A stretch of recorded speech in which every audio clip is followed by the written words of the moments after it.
what's up and welcome. I'm the one and only West Coast King and welcome back to Major League 90, where we are talking Major League Soccer today. The first episode back since the Copa America wrapped up, and it's been a while. It has been a while since we've actually talked Major League Soccer here, and I'm looking forward to getting into it. So today what we're going to be talking about is the transfer deadline, which is coming up in just 2 short weeks for the MLS on August 3rd. So if teams are going to be making moves, they better make them quickly. Some teams are looking like contenders, looking for that one player that's going to put them over the top. Other teams are looking to turn their seasons around, namely the Seattle Sounders. But we'll get into that. I will talk about the Sounders in a minute, but a lot of teams are looking to make some moves, so let's get into it.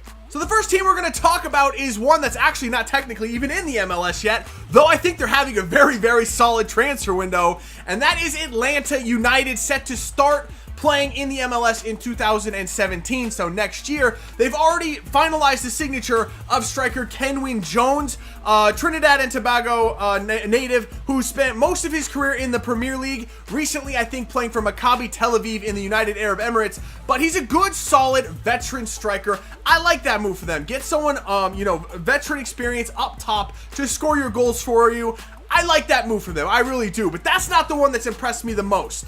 The one that has impressed me the most is the potential signing, not quite a done deal yet, but rumors are it's getting very, very close. The potential signing of Hector Villalba from San Lorenzo. That signing could be absolutely incredible. One of potentially, okay, this guy, he's still very young, okay? He's still one of the players that is on the rise, but has massive, massive potential, technically gifted, just potential to be a superstar in any league that he plays in, much less the MLS. So if they could bring him to the MLS, that would be one of the biggest signings, in my opinion, that could ever happen in the MLS. So it's interesting. Usually MLS signs stars that are already known, a little bit past their prime, but still bring that name recognition. This is the other way around. This is a team going out and getting a young player with loads of potential and having him build up into a superstar. Obviously, the potential is there that if that happens, he will obviously at some point leave, probably for Europe, but still, that's a massive signing, and I love that signing if it happens for Atlanta United. So the next team that's actively making moves right now is DC United. They currently sit 1 spot and 1 point out of the final playoff spot in the Eastern Conference. Now the rumors are that they're set to send Fabian Espindola out to Vancouver, and then the player they're going to bring back is Patrick Mullins from NYCFC. They've already made the move to bring in Lloyd Sam from New York Red Bulls. So they're definitely trying to shake things up top. They're the second worst goal scoring team in the league. If they're going to make the playoffs, they definitely need to bolster that front line, and I think they're taking good steps to do that. Is it going to be enough to get them into the playoffs? Maybe, maybe not. I think they're still very much a fringe team. It's going to come down to the wire for them, but in the end, I think that they probably will end up making the playoffs. So the next rumor on the list is that of Kyle Larin heading out of the MLS once again. The rumors for Kyle Larin are seemingly never ending. This time it's Benfica who are interested, the Portuguese Giants, who I believe won the Portuguese title last year, and they're set for more Champions League football this season. It could be an interesting move for Kyle Larin. Apparently there's a $4.4 million offer on the table, and the teams are going back and forth. I don't really know if Kyle Larin wants to leave the MLS, but I mean, he's only in his 2nd year in Orlando. He won Rookie of the Year last year, had a phenomenal rookie season, and the offers from Europe have been pouring in ever since. So I think it's it's gonna happen eventually. He's gonna end up leaving Orlando eventually. Is it gonna be for Benfica? Honestly, that's not a bad place for him to go. We'll have to see what happens. And the last team we're going to talk about is the Seattle Sounders, and I left them for last because, oh my goodness, is there a lot to talk about with them. They currently sit next to last in the Western Conference, in danger of missing the playoffs for the first time in their history of being in the MLS, and it's not looking good. In my opinion, with the way the roster currently sits, no chance are they making the playoffs, which pains me to say that, and they just got busted up in Portland 3-1.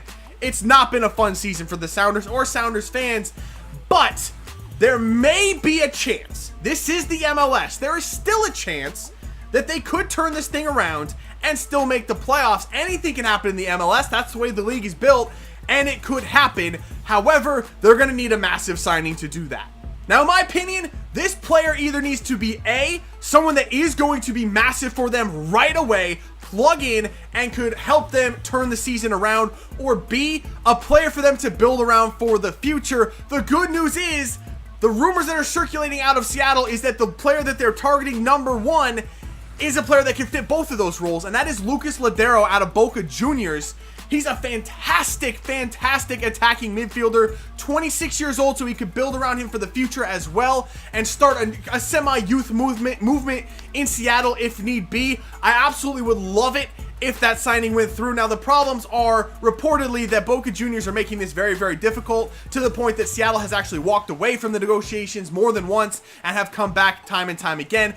I don't know if the signing will get done. Apparently, Ladero is set to come here. The personal terms have already been agreed to, but Boca Juniors are holding things up on some minor details. So we'll have to see if that gets done. As always, the Sounders are playing this close to the chest. They're not letting anything out until the signing is actually done. So we'll have to see what happens there. Another player that has been rumored with links to Seattle, and these are just very loose links to Seattle, is actually Junior Hoylett, formerly now of QPR. His contract ran out at the end of last season. QPR have extended him another contract, as well as Swansea City from the Premier League have offered him a contract as well. However, that sounds like the contract he could get from the Sounders or anyone in the MLS is right along the same lines as those he's getting from Europe. So he could be a player that comes over to the MLS, whether it's with the Sounders or with some other team. However, if he were to go to the Sounders, that would definitely be a huge step forward for them, because if they're going to stick with the 4-3-3, they need legitimate wingers on that team. Right now they're playing a 4-3-3 and they don't have a winger on the entire roster. They're playing Ivan Schitz out wide on the left. He's not a left winger, just doesn't fit that spot. And then Jordan Morris on the right, he's not a winger either. So if they're going to play the 4-3-3, they need an actual natural winger to play out there. Junior Hoylett would definitely be a start for that team. So that is it for the transfer rumors for today. There is one more thing I wanted to touch on briefly, and that is currently in the Eastern Conference. The two teams from New York are sitting first and third. NYCFC currently topping the table. And I think the rivalry there that's brewing between those two New York teams is actually very cool. It reminds me a lot of, and obviously on a smaller scale, but the two teams out of Manchester, you know, the Blues and the Reds, the star-riddled team in Manchester, or in Manchester City right now, but right now that is NYCFC, a kind of a sister club of Manchester City anyway, and then the blue-collar, hardworking team of the New York Red Bulls.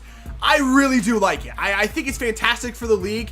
I hope that the Eastern Conference comes down to those two teams battling it out, just like the old rivalry between Manchester United and Manchester City from a few years ago when they were going down to the wire for the league title. I think that would be fantastic, and if those two teams meet in the Eastern Conference Finals of the playoffs, which I know is a long ways away, but it could be absolutely fantastic and be one of the best rivalries in the MLS, and the MLS desperately needs something like that. There are good rivalries right now, but it's hard to find teams in the MLS that are consistent enough to stay that good to be relevant on a national scale when those two teams meet. And I think it would be great if the two New York teams could kind of take up that role for the time being. So that is it. That's all I got to talk about today.